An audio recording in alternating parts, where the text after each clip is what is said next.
Baiklah, dari materi tadi, apakah Anda semua sudah paham? Sudah, Bu. Nah, jadi kesimpulannya itu kan bukti beriman itu dapat dilihat dari beberapa aspek. Yang pertama itu memenuhi janji, mensyukuri nikmat, menutupi aib orang lain, dan memelihara lisan. Nah, sekarang Ibu mau menanyakan satu-satu dulu ya, supaya kita dapat lebih memahami materi ini. Harus diulang-ulang kan materinya. Nah, untuk Ananda Aisyah, menurut Ananda, bagaimana cara kita menutupi aib orang lain? Cara kita menutupi aib orang lain kalau memang aibnya itu pokoknya kalau udah diamanahkan nggak usah diucapin lagi sama orang. Ya, betul sekali. Jika sesuatu itu diamanahkan kepada kita, baik berupa aib, barang ataupun apa, kita harus amanahkan. Karena ciri-ciri orang yang munafik itu adalah orang yang tidak amanahkan. Ya, betul sekali. Tepuk tangan dulu untuk Aisyah. Nah, Ananda Melani, menurut Ananda, bagaimana kita memenuhi janji? Menurut Ananda? Cara memenuhi janji Bu, ketika diundang kawan untuk sana pesta ulang tahun, kita datang Bu dan memberikan janji. Ya, betul sekali. Jadi ketika ada perjanjian dengan seseorang, sekiranya kita tidak bisa menghadirinya, kita sampaikan saja dengan baik. Jangan kita iakan, tetapi kita tidak datang ke acara tersebut. Kan sakit hati orang itu kan. Nah, Ananda Fatihah, menurut Ananda, bagaimana kita memelihara lisan kita? Menurut saya Bu, cara memelihara lisan itu dengan bertutur kata yang baik, tidak toksik. Kemudian cara bicaranya juga dengan lembut. Lembut ya. Jangan ngegas. Betul sekali.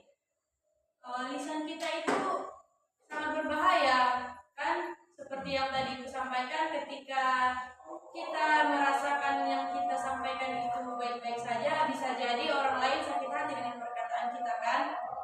Nah, selanjutnya Ananda Padilla, menurut Ananda, bagaimana kita mensyukuri nikmat?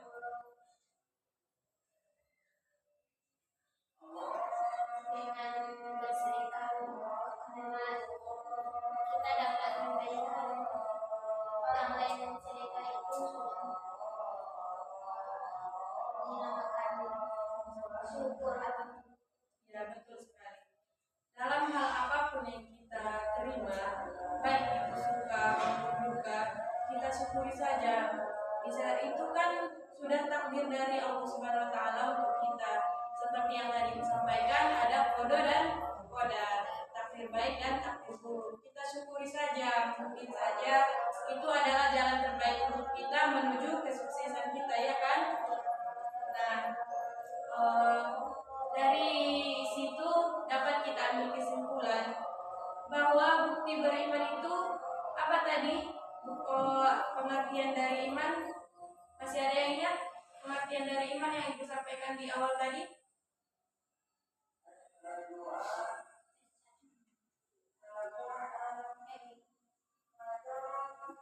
Kepadilah apa?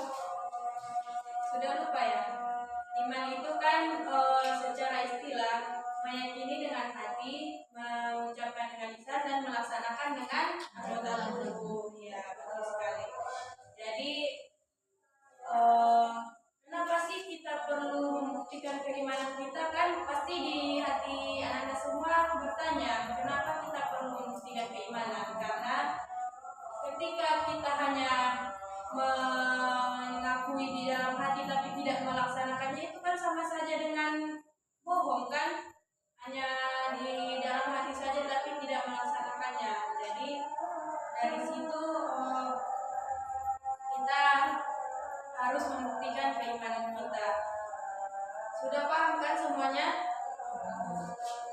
Selanjutnya Ibu mau mengingat mengingatkan kalian supaya membaca-baca buku berkaitan dengan materi kita hari ini. Jangan sampai dilupakan ya materinya, harus terus diulang-ulang karena ini materi yang penting bagi kita semua kan, untuk membuktikan keimanan kita kepada Allah Subhanahu wa taala. Jadi tugasnya di rumah nanti silakan dicatat. Yang pertama, tulis di kertas selembar ya, nanti dikumpulkan. Apa hikmah dan dari pembelajaran yang kita lakukan hari ini?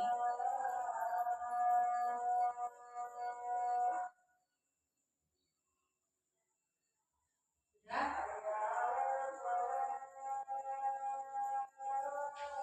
Lalu yang nomor 2, kenapa sih kita harus membuktikan keimanan itu?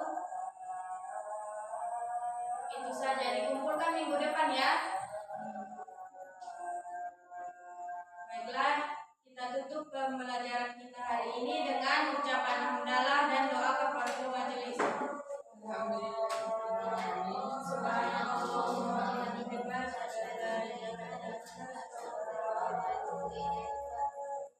Baik, Ibu tutup pembelajaran hari ini. Semoga Ibu berharap kalian mengulang-ulang materinya ya. Jangan sampai lupa. Dan assalamualaikum warahmatullahi wabarakatuh. Waalaikumsalam.